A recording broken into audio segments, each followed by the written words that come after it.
तुमची त्वचा तेलकट आहे आणि तुम्हाला सतत फोड येतात आणि बाजारामध्ये इतके प्रॉडक्ट्स आहेत की नक्की काय वापरावं कळत नाही. मला पण असंच होत होतं आणि म्हणूनच असे कोणते 7 प्रॉडक्ट्स आहेत की जे जर तुमची त्वचा तेलकट असेल, तुम्हाला फोड येत असेल, तर तुमच्याकडे असायलाच पाहिजेत. हेच मी या व्हिडिओमध्ये तुमच्यावर शेअर करणार आहे. म्हणूनच व्हिडिओ शेवटपर्यंत पाहत राहा. टीनेजर असताना, सिनेमा, सिरियलचं शूटिंग चालू असताना किंवा अजूनही मासिक पाळीच्या आधी थोडासा स्ट्रेस आल्यानंतर लगेचच माझी त्वचा डायरेक्ट तेलकट व्हायला लागते. सीबम प्रोडक्शन वाढतं आणि मला लगेचच कुठे ना कुठेतरी हॉर्मोनल ॲक्ने किंवा हीट बॉईल पिंपल हा येतो. त्याच्यामुळे मी माझ्या स्व अनुभवातून तुमच्याबरोबर हे असे प्रॉडक्ट शेअर करणार आहे की माझ्या मते खूप काळ आयुष्याच्या मी हे वापरलेले आहेत आणि अजूनही काही वापरत आहेत आणि त्याच्यामुळे ते बेस्ट प्रॉडक्ट्स आहेत. ते कोणते? नंबर 1, पहिलं असं प्रॉडक्ट जे तुमची त्वचा जर तेलकट असेल आणि शक्यतो ज्यांची त्वचा तेलकट असते त्यांच्या चेहऱ्यावरती, बॉडीवरती सुद्धा बऱ्याचदा फोड, पिंपल्स, ॲक्ने हे येत असतात. ब्लॅक हेड्स, व्हाईट हेड्स सुद्धा बऱ्याचदा असतात आणि हे सगळं झाल्यानंतर त्याचा स्कार म्हणजे खुणा राहतात किंवा अगदी डाग सुद्धा पडतात. डाग आणि खड्ड्यांच्यासाठी वेगळा व्हिडिओ करावा असं तुम्हाला वाटत असेल तर मला कमेंट बॉक्समध्ये सांगा. पण सगळ्यात आधी ते येऊच नये यासाठीच अत्यंत महत्त्वाचं प्रॉडक्ट म्हणजे अप्रतिम ॲक्नेसाठीचा खास फेस वॉश. अवेनचं ॲक्ने प्रोन स्किनसाठीचं फेस वॉश. त्याचं नाव असतं अवेन. प्रत्येकजण वेगवेगळं म्हणत असतं, पण मोठ्या मोठ्या जम्बो बॉटल्स माझ्या संपलेल्या आहेत. दिवसभरामधून तुम्ही 2दा डेली हे फेस वॉश वापरू शकता, कारण की याच्यामध्ये अतिशय माइल्ड सॅलिसिलिक ॲसिड आहे. आणि आतापर्यंत जर तुम्हाला स्किन केअरचे बहुतांश तुम्ही व्हिडिओज बघितले असतील तर सगळ्यांना माहिती आहे सॅलिसिलिक ॲसिडनं ॲक्ने, पिंपल, फोड येणं खूप कमी होतं. अप्रतिम गुणकारी हे ॲसिड आहे आणि ते या फेस वॉशमध्ये आहे. हे फेस वॉश प्रेग्नन्सी सेफ सुद्धा आहे, कारण आपण खूप वेळ लावून बसत नाही, ते काय स्किनच्या आत जात नाही आणि तरी सुद्धा पूर्ण ती त्वचा साफ करते, कारण प्रेग्नन्सीमध्ये सुद्धा भरपूर ॲक्ने किंवा फोड येतात. टीनेजर असाल तर तुमच्यासाठी हे फेस वॉश जरा स्ट्रॉंग होईल, पण 20च्या पुढचे सगळेजण हे फेस वॉश वापरू शकता आणि फक्त इफेक्ट बघा की येण्याचं प्रमाणच किती कमी झालंय, असा माझा स्वतःचा अनुभव आहे. नंबर 2, जे सिरम तुमचं मुळात ऑइल प्रोडक्शन कमी करणार आहे, सीबम प्रोडक्शन कमी करणार आहे, ते म्हणजे रोज कशावरतीही जातं अप्रतिम तुमचा आणि चांगला मित्र नव्यानं होणारा आहे, तो म्हणजे नायसिनामाइड सिरम. त्याची सुरुवात तुम्ही 5% करू शकता. मिनिमॅलिस्टचं अप्रतिम सिरम आहे. सकाळ संध्याकाळ वापरू शकता. थोडं ही बॉटल संपल्यानंतर 1-2 महिन्यानंतर तुमचा टॉलरन्स लेवल म्हणजे त्वचेला नायसिनामाइड सिरमची सवय झाली की नंतर त्याचं प्रमाण तुम्ही वाढवू शकता. मग ऑर्डिनरीचं 10% सुद्धा सिरम आहे, पण आधी सुरुवात करताना मात्र डायरेक्ट अजिबात 10% वरती जायचं नाही. नायसिनामाइड सिरम मिनिमॅलिस्टचं 5% वालं सकाळी उठल्यानंतर फेस वॉश आणि त्याच्यानंतर ते सिरम लावायचं कोरड्या त्वचेवरती. त्याच्यानंतर मस्त मॉइश्चरायझर, सनस्क्रीन आणि बाहेर पडायचं. रात्री झोपताना सुद्धा मेकअप लावला असेल तर ऑइल क्लिन्झरनं आधी क्लिन्स करायचा. त्याच्यानंतर तुमचं ऑइली स्किनचं फेस वॉश लावायचं. त्याच्यानंतर पुन्हा एकदा 4-5 ड्रॉप सगळीकडे छान असे मुरतील असं नायसिनामाइड सिरम आणि त्यानंतर मॉइश्चरायझर किंवा नाईट क्रीम लावून झोपून जाऊ शकता. फक्त दुसऱ्या ॲक्टिव्ह सिरम बरोबर कधी मिक्स करायचं नाही शक्यतो गोष्टी, नाहीतर त्वचेचा जास्त दाह जास्त सेन्सिटिव्ह होतं, म्हणून शक्यतो टाळायचं. नंबर 3, त्वचा तेलकट आहे, ऑलरेडी फोड येतात, आम्ही नाही लावणार वरून मॉइश्चरायझर असं तुम्हाला वाटत असेल तर एक दुष्ट चक्र असतं, ते म्हणजे त्वचा घासून घासून एक्सफोलिएट करून फेस वॉश लावून, स्ट्रॉंग फेस वॉश ॲक्नेचं लावून कोरडी पडते. मेंदूला सूचना जाते, तेल सोडा, त्वचा कोरडी झाली, अजून त्वचा तेलकट होते आणि हे दुष्ट चक्र चालू राहतं. हे जर तुम्हाला मोडायचं असेल आणि खूप स्मूथ छान टेक्स्चर जर हवं असेल आणि त्याला छान त्वचेला हायड्रेशन द्यायचं असेल आणि एक्स्ट्रा तेल सोडून एक्स्ट्रा ॲक्ने येणं खऱ्या अर्थानं बंद करायचं असेल तर वरून उत्तम मॉइश्चरायझर लावायला पाहिजे आणि ते म्हणजे हे एक्सेलाचं मॉइश्चरायझर. खास नॉन कॉमेडोजेनिक आहे, म्हणजे काय, पोर्स जे आहेत छिद्र ते क्लॉक्ड करत नाही, बंद करून टाकत नाही, ब्लॉक करत नाही आणि त्याच्यामुळे फोड, ॲक्ने वगैरे अजिबात येत नाहीत.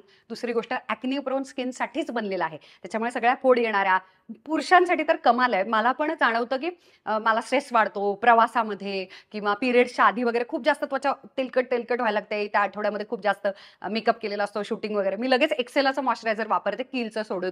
असं तुम्ही जम्प पण करू शकता, सगळ्यांना सूट होईल असं अप्रतिम मॉइश्चरायझर आहे. मॅट फिनिश आहे पण तरी तो ग्लो येतो, त्यामुळे तुम्हाला अजिबात तेलकट तेलकट वाटणार नाही.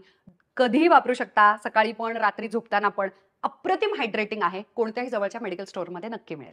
नंबर 4, तेलकट त्वचा, फोड येणारी त्वचा, साधारण समान गोष्टी त्यांच्यामध्ये गुणधर्म असतात आणि ते म्हणजे थोड्या थोड्या कारणानं थोडंसं काहीतरी पोटात गेलं, काहीतरी खाल्लं, एक्स्ट्रा तेल चेहऱ्यावरती यायला लागलं की लगेचच ऑफकोर्स हॉर्मोनल ॲक्ने येणं, हीट बॉईल्स येणं किंवा पिंपल्स येणं किंवा छोटे छोटे पुरळ वगैरे येणं. अशा वेळेला मी काय लावते, त्याला म्हणतात स्पॉट ट्रीटमेंट. म्हणजे काय, जिथे पिंपल आलाय, ॲक्ने आहे, हॉर्मोनल ॲक्ने मोठा असेल छोटा असेल, फक्त त्या भागावरती रात्री झोपताना ते प्रॉडक्ट लावणे आणि झोपून जाणे आणि दुसऱ्या दिवशी सकाळी अंघोळीत किंवा त्याच्या आधी धुवून टाकणे.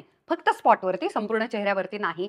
भरपूर वेगवेगळे मेडिकलमध्ये प्रॉडक्ट्स आहेत. क्लिनडॅक ए आहे, त्याचाही फोटो दाखवते. डेरिवा CMS नावाचा आहे. हे दोन्ही जेल जे आहेत ना, हे डॉक्टर्स खूप छान रेकमेंड करतात, अप्रतिम आहेत.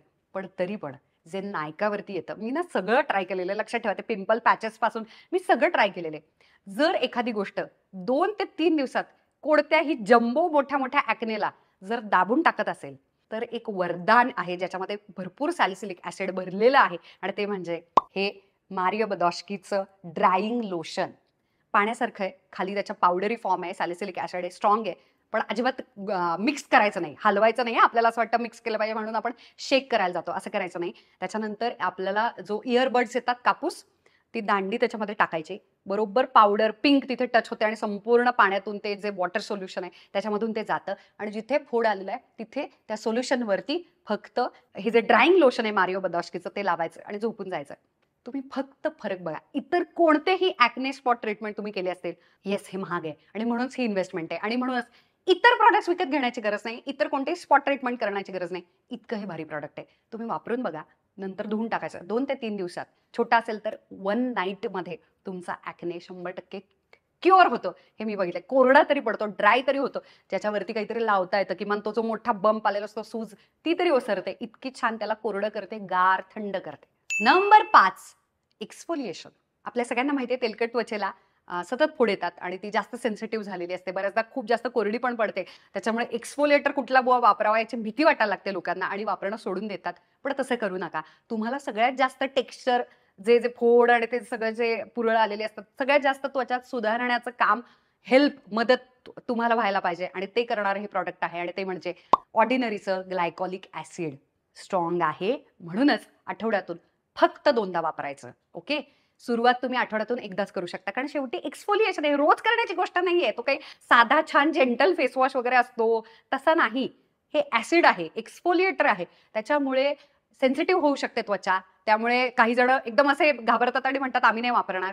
जपून वापरलं याचे भयानक फायदे आहेत. अप्रतिम टेक्स्चर होतं, ऑइल कंट्रोल होतं आणि तुम्हाला फोड पण, जे फोड जुने आलेले आहेत आणि डाग पडून गेलेले आहेत, ते डाग सुद्धा, स्कार्स आणि ॲक्नेचे राहिलेले नंतरचे मार्क सुद्धा खूप लवकर फेड आउट होतात. कारण की ऍक्च्युली त्वचेवरचं जे मळलेली डेड स्किन आहे, सगळी जी डागाळलेली पिगमेंटेड, ती सगळी लवकरात लवकर निघून जाण्याची, एक्सफोलिएट करण्याचंच हे काम करतं. म्हणून आठवड्यातून फक्त 2दा रात्री झोपताना कॉटन पॅडवरती घ्यायचं, सगळीकडे मस्त पुसायचं, त्याच्यावरती भरपूर मॉइश्चरायझर लावायचं आणि झोपून जायचं.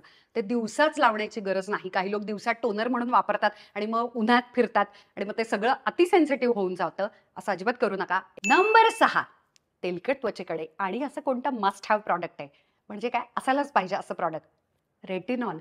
खूप लोकांना असं वाटतं की रेटिनॉल हे फक्त anti ageing, fine lines, wrinkles, सुरकुत्या वगैरे घालवण्यासाठी असं प्रॉडक्ट आहे. तर तसं नाहीये. ते ते काम करतच, पण मुळात रेटिनॉल हे कामच करतं सेल रिन्यू करण्यासाठी. म्हणजेच काय, तुमची जुनी त्वचा झडलेली जी असते आणि त्याच्या जागी नवीन त्वचा यावी असं तुम्हाला वाटत असतं, ही संपूर्ण प्रोसेस, प्रक्रियाच फास्ट करण्याचं काम रेटिनॉल करतं. आणि त्याच्यामुळे तेलकट त्वचा, ॲक्ने प्रोन स्किनसाठी सगळ्यात परफेक्ट प्रॉडक्ट कुठचं असेल तर रेटिनॉल आहे. आणि बिगिनर लेवलचं रेटिनॉल, म्हणजे ज्यांना सुरुवात तुम्हाला करायची आहे, तर तेही रात्री झोपताना काय करायचं, मस्त फेस वॉशनं तोंड धुवायचं आणि हे मिनिमॅलिस्टचं 0.3% सुरू करा. ड्राय होणार नाही, अति सेन्सिटिव्ह होणार नाही, अजिबात नाही. आणि नंतर त्याच्यावरती हे एक्सेलाचं मॉइश्चरायझर लावा, झोपून जा. हळूहळू तुम्हाला 3%ची सवय झाली, त्याची टॉलरन्स लेवल, इम्युनिटी लेवल झाल्यानंतर रेटिनॉलचं मिनिमलिस्टच पुढचं जे आहे 0.06% आहे, त्याच्यानंतर 2% आहे, हळूहळू वाढवत जा. पण ती बॉटल संपूर्णपणे यूज केल्यानंतर बघा, आठवड्यातून 2दाच वापरायचे, म्हणजे किती हळूहळू ती संपणार. त्याच्यानंतर स्ट्रॉंगर, अजून स्ट्रॉंगर, असं ना त्याचं प्रमाण हळूहळू वाढवायचं. एकाच वेळी जास्त जर केलं तर जास्त सेन्सिटिव्ह स्किन होऊ शकते. आठवड्यातून 2दा सुद्धा केल्यानं तुम्हाला तुमचे फोड नव्यानं येण्याचं अतिशय कमी झालेले असलेले फोड सुद्धा ड्राय झालेले आहेत आणि त्वचा खूप लवकर रिजनरेट होते असं तुम्हाला जाणवेल, कारण हेच काम आहे रादर रेटिनॉलचं. त्यामुळे रेटिनॉल दोन्ही अप्रतिम मारा करतं. अँटी एजिंग पण बेस्ट प्रॉडक्ट आहे आणि ॲक्ने प्रोन स्किनसाठीचं सुद्धा बेस्ट प्रॉडक्ट आहे. नंबर 7, सगळ्यात महत्वाचं, हे सगळं तुम्ही केलं आणि तरी छान डायरेक्ट उन्हामध्ये जाऊन तुम्ही उभे राहिलेला आहात, तर त्यानं फक्त जास्त तेल सुटणे, जास्त सीबम प्रोडक्शन, जास्त ॲक्ने फोड वगैरे तर येणार नाहीयेत. पण जुन्या ॲक्नेला सुद्धा जाता-जाता भरपूर डाग पाडणे, भरपूर पिगमेंटेशन होणे आणि वरती बऱ्याचदा हार्श सननं तर मलाज्मा म्हणजे वांगाची वगैरे पण निर्मिती इव्हेंच्युअली व्हायला लागते. हे सगळं जर टाळायचं असेल ना, तर या सगळ्या प्रॉडक्ट्सचा बाप म्हणजे सनस्क्रीन आहे. आणि ऑइली स्किनवाल्यांनी तर 100% सनस्क्रीन लावायला पाहिजे. कारण ऑलरेडी फोडानं आणि तेलानं त्वचा डॅमेज झालेली असते आणि इतरांच्या सारखं खूप स्मूथ टेक्स्चर नसतं. त्यामुळे तुम्ही सनस्क्रीन तर लावलंच पाहिजे. लोकांना खूप बोर होतं सनस्क्रीन, पण लक्षात घ्या सनस्क्रीन शिवाय तुम्हाला पर्याय नाही. इतकाचं ॲक्ने यूव्ही जेल म्हणजे खास ॲक्ने प्रोन स्किनसाठीचं जेल बेस्ड अप्रतिम सनस्क्रीन आहे. सुरुवातीला थोडंसं व्हाईट कास्ट येऊ शकतं, पण म्हणूनच बाहेर पडण्याच्या 20 मिनिट आधी ते का म्हणतात लावायचं? कारण तो पांढरेपणा, व्हाईट कास्ट निघून जातो आणि मग आपण घराच्या बाहेर पडायचं. त्याच्यानंतर तुम्ही घरामध्ये जरी असाल तरी सुद्धा सनस्क्रीन लावायचं असतं. गॅस समोर असाल तरी सुद्धा सनस्क्रीन लावायचं असतं. येस, हिवाळा पावसाळ्यामध्ये सुद्धा. फक्त संध्याकाळी जेव्हा सूर्य निघून जातो, सूर्यप्रकाश थांबतो, त्याच्यानंतर सनस्क्रीन लावायचं नसतं. तुम्हाला खूप फरक जाणवेल. म्हणजे अँटी एजिंगसाठी सुद्धा तुमचं एजिंग सुद्धा खूप फास्ट होतं जेव्हा डायरेक्ट सन डॅमेज होतं. इतकाचं हे चांगलं का आहे? एकतर नॉन कॉमेडोजेनिक आहे, त्यामुळे तुम्हाला अजिबात फोड येणार नाहीत या सनस्क्रीननं. तेलकट त्वचा असलेल्यांना भीती असते की सनस्क्रीननं आणि आमची त्वचा तेलकट होईल. तर हे ॲब्सोल्युटली ऑइल फ्री आहे. म्हणून इतके बेस्ट सनस्क्रीन आहेत ऑइली स्किनसाठीचे, तरी मी हे मस्ट हॅव प्रॉडक्टच्या लिस्टमध्ये निवडलं तुमच्यासाठी, कारण हे खरंच चांगलं आहे. आणि ऑन टॉप ऑफ इट उन्हाळ्याच्या काळामध्ये आपण पोहायला जातो, स्विमिंगला जातो की दिवसभरामध्ये घामच इतका आपला येतो की चेहरा धुतल्यात जमा असतो. वॉटर रेझिस्टंट आहे, म्हणजे बराच काळ टिकणारं लॉंग लास्टिंग सनस्क्रीन आहे आणि म्हणून हे तुमच्या कपाटात असायला पाहिजे. तुम्हाला माहिती आहे व्हिडिओच्या शेवटी सुद्धा इम्पॉर्टंट टिप मी तुमच्याबरोबर शेअर करत असते, कारण तुम्ही व्हिडिओ शेवटपर्यंत बघितलेला असतो. त्यासाठी मला असं म्हणायचं ना, गोष्टी कधी वर्क होत नाहीत जेव्हा हाफ केल्या की वर्क होत नाही. एकतर कीप इट सिम्पल, म्हणजे चेहरा स्वच्छ फेसवॉशनं धुवा अवेनच्या, एक्सेलाचं मॉइश्चरायझर लावा, सनस्क्रीन लावा आणि बंद करा, विषय बंद करा. पण तुम्ही जेव्हा सीरम लावता, रेटिनॉल पण स्किन केअर रुटीनमध्ये आणता आणि त्याच्यानंतर पुन्हा जर आळस करणार असाल ना सनस्क्रीन लावायचा, तर प्लीज रेटिनॉल वापरू नका. हाफ गोष्टी कधीच वर्क करत नाहीत, उलट त्यानं डॅमेज होतं. त्याच्यामुळे तुम्हाला जर तुम्ही आळशी असाल ना, दुसऱ्या दिवशी सनस्क्रीन तुम्हाला नाही लावायचं, तर आदल्या रात्री नाही लावायचं रेटिनॉल. काही फरक पडत नाही, कारण की तुम्हाला लक्षात येत नाही सेल टर्नओव्हर जे होतं त्याचं सगळ्याचं उद्दिष्टच फसला जातो जेव्हा तुम्ही दुसऱ्या दिवशी सनस्क्रीननं तुमची त्वचा प्रोटेक्ट करत नाही तेव्हा. त्याच्यामुळे हाफ गोष्टी करायच्या, अर्धवट गोष्टी करायच्या नाहीत.